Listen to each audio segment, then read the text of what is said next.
This is a morepaz compilation, so we're gonna look at that. I think I've actually watched the video of his. It was, I think, about the cane toads. Behold my country, look upon the Almighty's work and despair. Well, it's not my fault you live on the dark continent. Yeah, we're going in. Upload by Tally Kong. So yeah, we're gonna look at this. I don't know. We'll see. We'll see. We'll see. Australia has a lot of spiders, but recently we found a new one, because of course we fucking did. And the new one is the most certified Australian moment. Why? How? Why would you even find these abominations? Willingly, mind you. Again, hey Poker, hey Croc Rock. Can you stop?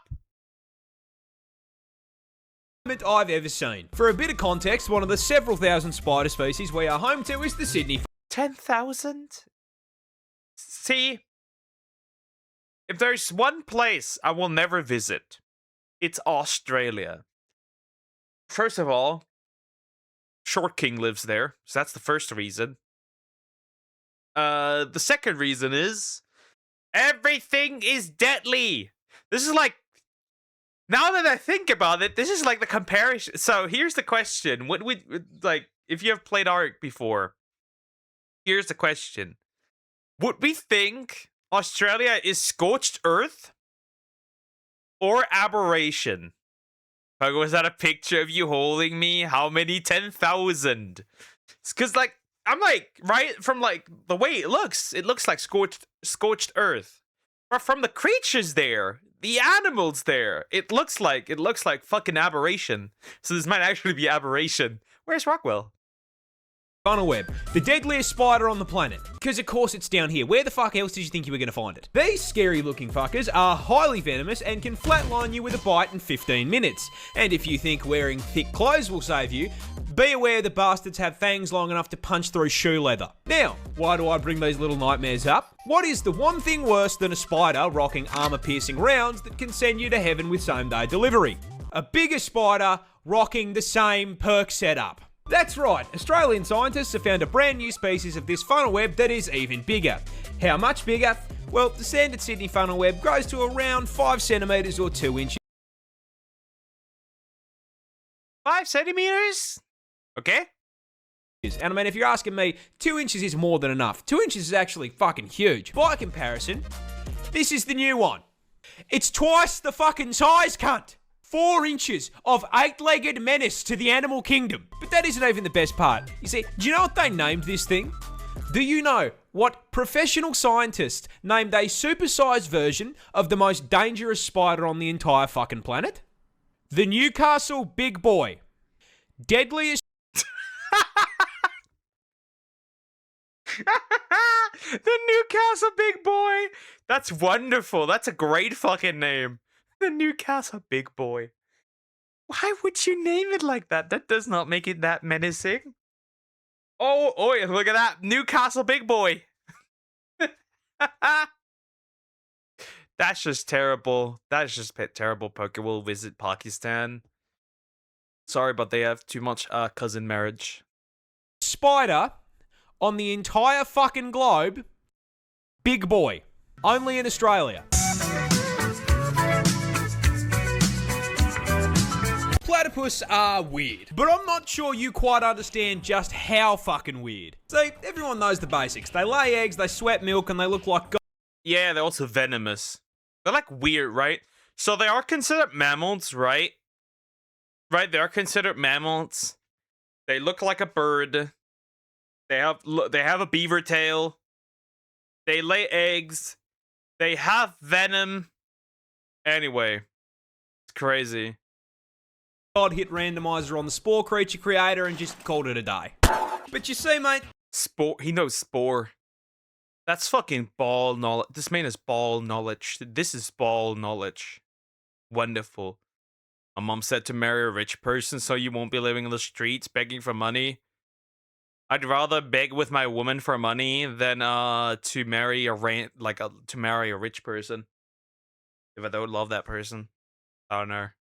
That's barely even scratching the surface of weird platypus features. First up, as is the qualifier for any Australian animal, did you know they're venomous? No, I'm not fucking with you. You heard me correctly. Male platypus actually have venomous spurs on their hind legs. These spurs are multi-purpose, acting as defense from predators, as well as a tool for throwing hands with. I did not expect the I did not expect the EDP to be seen here.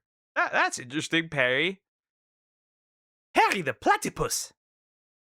Other male platypus during mating season. And while their venom is non-lethal, that doesn't mean that getting stung by them doesn't fucking suck. See, platypus venom can cause extreme pain and swelling, and to ensure you remember not to fuck with them again, these effects can last for several months and have no treatment or anti-venom. So if Perry stabs your shit, your only option is to cry about it. Next on the list of offensive capabilities, I shit you not, platypus share the same hunting method as sharks. You see, that big-ass bill isn't just for show, as it contains enough surveillance equipment to make the CIA blush. Possessing the ability to sense changes in pressure in the water, but most importantly, containing electroreceptors that track electrical signals from muscle contractions made.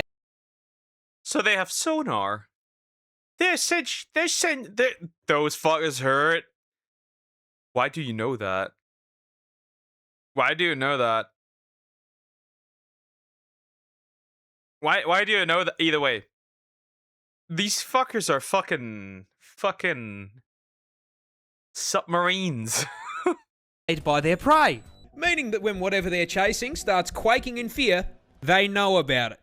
And last but not least, as if those things weren't already unbelievable, we recently discovered something new. Platypus are fucking biofluorescent. They glow. If you hit these things with a black light, they go bright fucking green. And the best part of that is, we have no clue why they do it. I guess it just means Perry was a biblically accurate platypus, man. I'll give up, man. Who fucking designed this thing?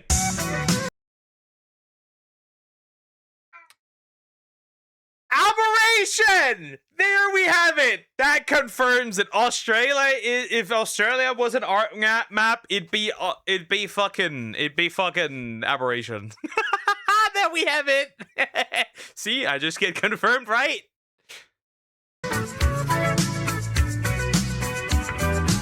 Stepping on this rock could straight up paralyze you. That's because this isn't actually a rock. That is a stonefish, a species of underwater menace native to Australia. And coming as a surprise to absolutely no one, it is also the most venomous fish in the ocean. Because of course it is, as if the fucking... Why?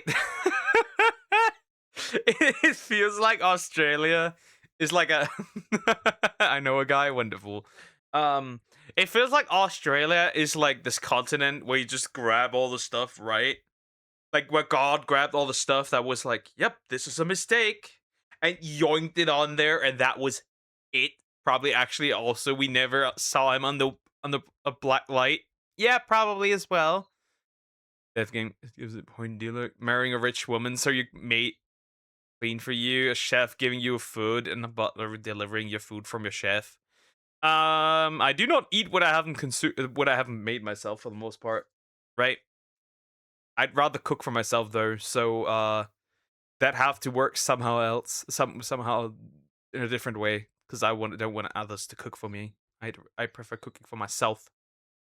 Snakes and spiders weren't enough, now I can get packed up by a pet rock. But why is this Pokemon reject such a threat to my mental health? Well, you see, stonefish use their special venom for defense. However, unlike most other animals that do this little f***er doesn't have the decency to dress like a neon sign to warn you. No.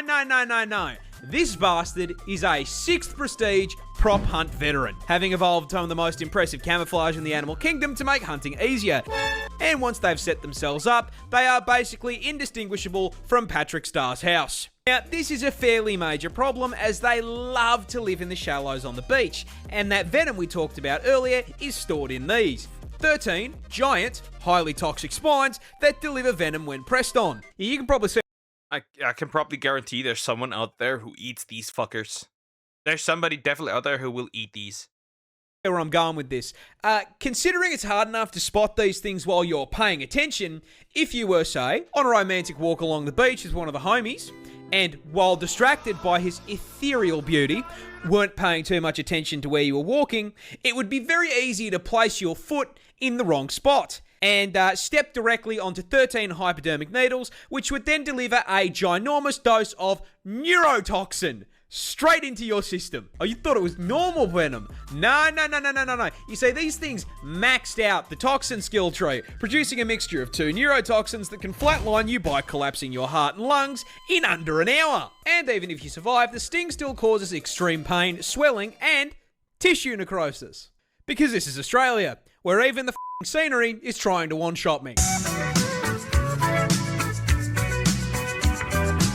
This bird can straight hit you with a Mortal Kombat fatality. I'm not surprised.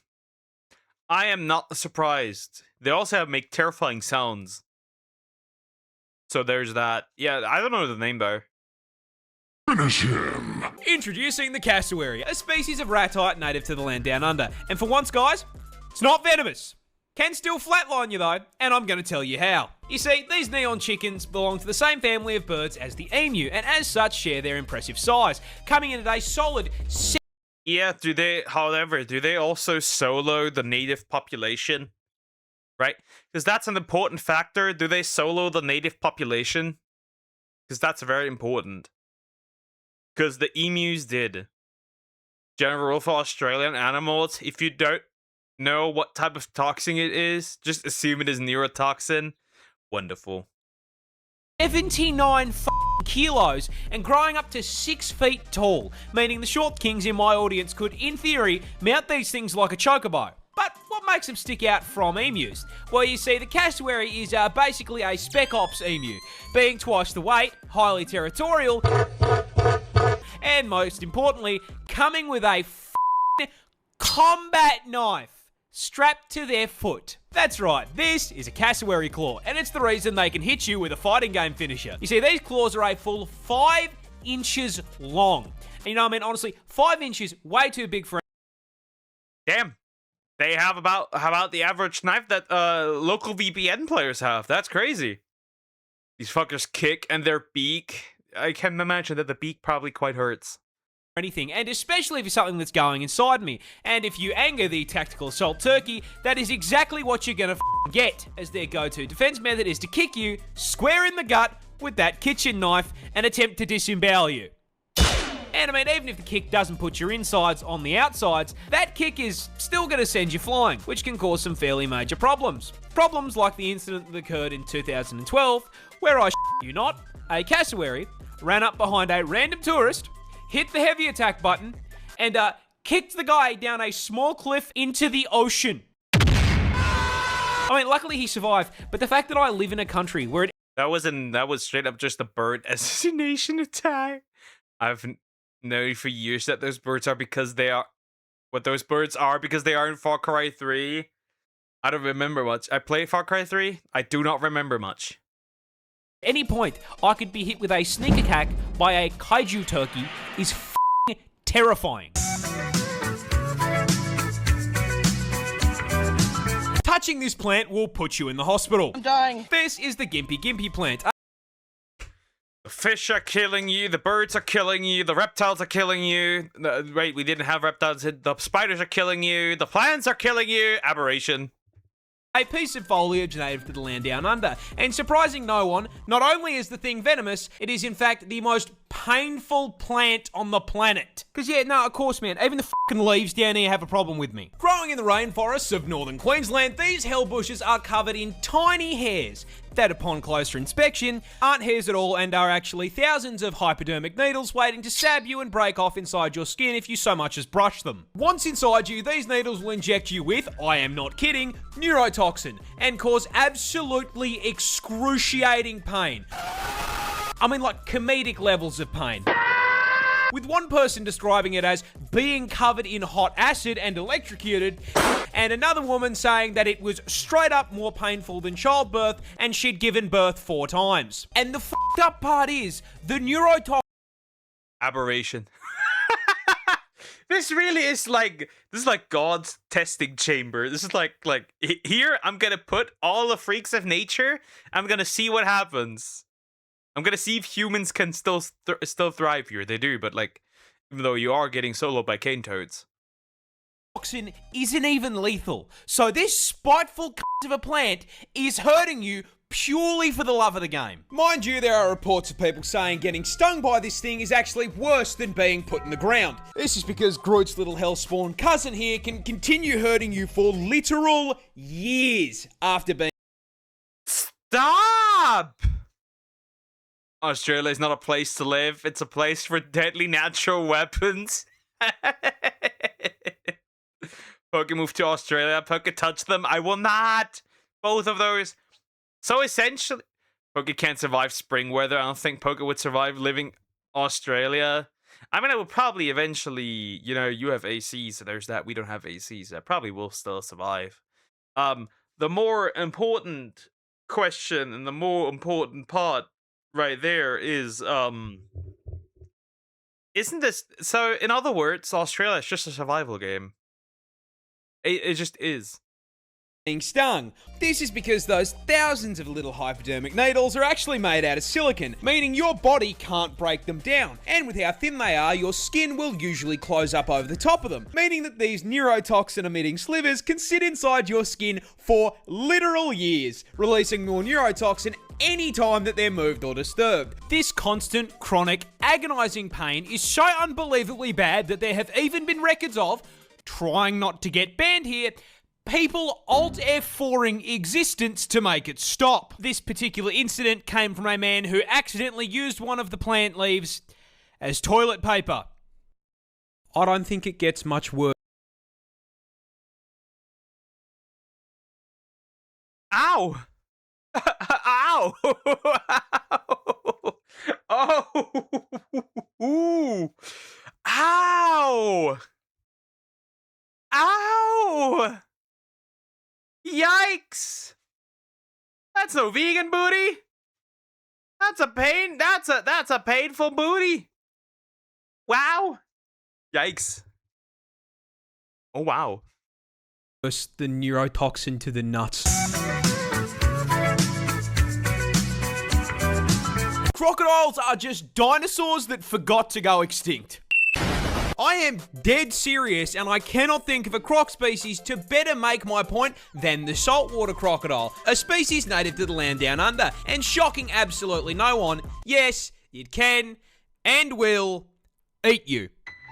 You see, keeping on theme with the whole forgetting to go extinct thing, the Salties stat spread just feels like something that should have been patched out with the rest of Jurassic Park, starting with their ridiculous size. You see, Salties are the largest reptile on the planet, coming in at a total of 6 meters long with a maximum weight of 1,100 kilos, which makes this... That's a fat fucking boy. That's a large boy with a thick tail. Murder lizard genuinely longer than my car. And the f***ed up part is that despite being longer than my ute, they are for some reason absolute masters of stealth. You see, crocs are ambush predators, which is a scientific way of saying they are dirty f***ing campers. You see, they've got 2 raised eyes that sit on the top of their heads, which means they can submerge their Ford Falcon-sized frame basically entirely under the water without sacrificing the ability to spot whatever they are looking to turn into a Happy Meal. And from your perspective as the Happy Meal, they are really difficult to see, which makes it very easy to walk just a little too close and, yeah, get bitten in half by that hydraulic press that they call a mouth. That's why I love Nestle Crunch. That's right, just like any good camper, these scaly arseholes are packing a one-shot in the form of one of the highest bite forces of any animal on the f***ing planet, having been recorded at putting out a maximum of 3,700 psi of force through their jaws. To put that into context... Oh wow. My dog has about 5 to 600? Your skull will crack at 1,100 psi, so a croc would pop your head like a watermelon. And if you don't immediately get folded by the first bite, those jaws will latch onto you as the croc begins a death roll, spitting its ton of body weight like a washing machine until whatever part of you it has decided to eat snaps off and is added to its protein goals. But the best thing about the crocodile is their build is so f***ing good. They have genuinely been around with very little evolutionary change for 65 million years. Which means I grew up watching Steve Irwin wrestle dinosaurs for fun. Rest in peace, you absolute f***ing legend. At least we got now almost all categories, right? Oh no, amphibians. We don't have amphibians yet, right? So we have, well, technically are spiders in the bug category? Technically, right? Either way, we are definitely still missing amphibians. That for sure, right? Koalas are really dumb. In fact, Australia's fuzzy icon is probably the dumbest thing on the planet. And that stupidity starts with their diet, because of all the things they could have chosen to... I think actually pandas might be a slight bit dumber. I mean, if humans weren't looking after them, these fuckers would be fucking dead. They almost got killed off until the government stopped hunting them. Should have finished the job. They chose to eat nothing but straight up poison. You see, koalas feed exclusively on eucalyptus leaves, which, shocking no one, are highly toxic, because they are full to the brim with eucalypt oil, which is so fucking poisonous that as little as 3.75 mil is enough to land you in the afterlife, with the Reaper asking you why the fuck you felt the need to eat a leaf. Why? Oh, it's also highly flammable and burns... Well, somebody just wanted a salad. It's just understandable. The claws are sharp. Yeah, I know. Even the cute little guys are dangerous. Sure, buddy, we get it. We get it. I know. This is the Dark Continent. This is aberration. It's like napalm, because Australia. Now, despite nature putting up this giant do not eat sign, that did not stop the koala, because he can't fucking read. This suboptimal bulking diet not only gives the koala fuck all in the way of nutrition, but also requires their body to rest to filter out the toxins so they don't fucking cark it. Meaning they need to spend upwards of 18 hours... So the reason why they sleep is because their diet is shit. Huh. That reminds me of someone. Koalas also have a problem with... Hold up. How do people know this? Bro, who had sex with a koala? Just tell me who. Jail immediately. A day sleeping in order to just digest their fucking food. These dumbasses spend most of their life in a food coma. That is, however, if they even get to the food to begin with, because they are so mind-numbingly brain dead that they will not recognize a eucalyptus leaf as food unless it is on the branch. I could give this dumbass a lifetime supply of food, and if it wasn't on a stick, he would starve to death. It should come as no surprise to you at this point that the koala has such an esky temperature IQ that they literally have a smooth brain. The thoughts slide right off of this dumb c***.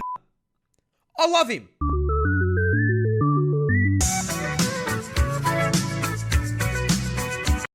So they're really just dumb. That's all there is to it. They're stupid. Alright, they are stupid. Understandable. This wasp is basically a xenomorph. Introducing the tarantula hawk wasp, possibly one of the most nightmare-inducing insects on the planet. And the reason it's such a threat to your mental health is because its hunting and reproduction strategy is ripped straight from Ellen Ripley's autobiography. But before we get to the strats, you're gonna have to learn a little bit about it first. Native to Australia, because of course it fucking is, this fucker is the largest wasp on the planet, coming in at a massive 2.5 inches. Which, I mean, boys, we would all agree, well above average, right? Huge. And this is probably the most effective 2 inches has ever been because it has the second most painful sting of any insect on the planet, coming in just barely behind the bullet ant. Pack and a half-inch stinger with a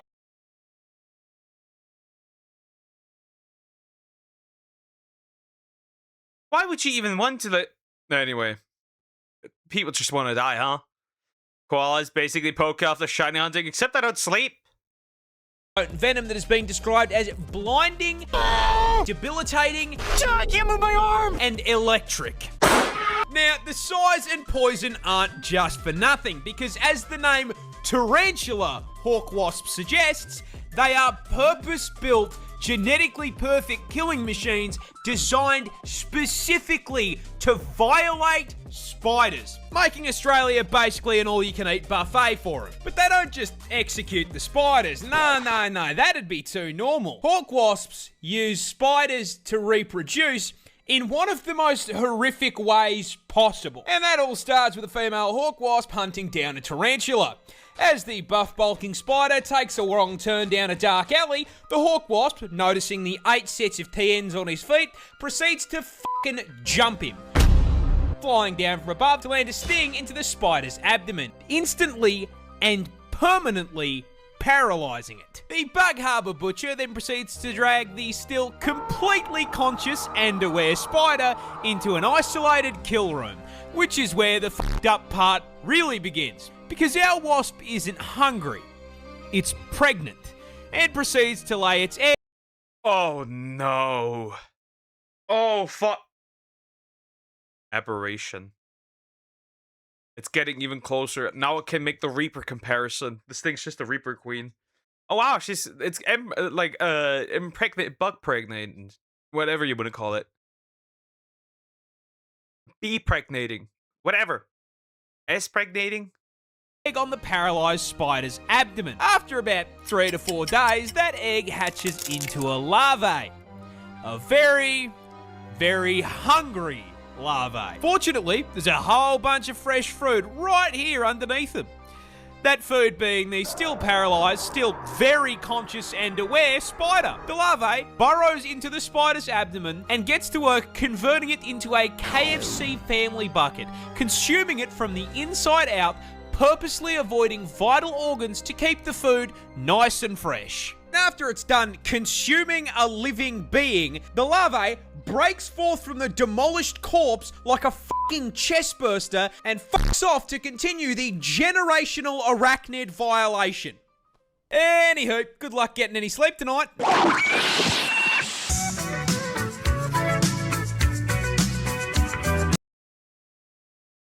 I don't even know what to say anymore at this point. I'm just looking at these and I'm just like, my brain is fried. I don't know how people can survive on this continent. Humans really can adapt to everything and anything. I don't think any country would want to invade Australia, risking releasing our eldritch nightmares. Like, listen, okay? Listen. Okay? There is no reason to invade. They're not going to invade it. They're just immediately nuking it, right? They're just immediately like, right? They're just immediately nuking it.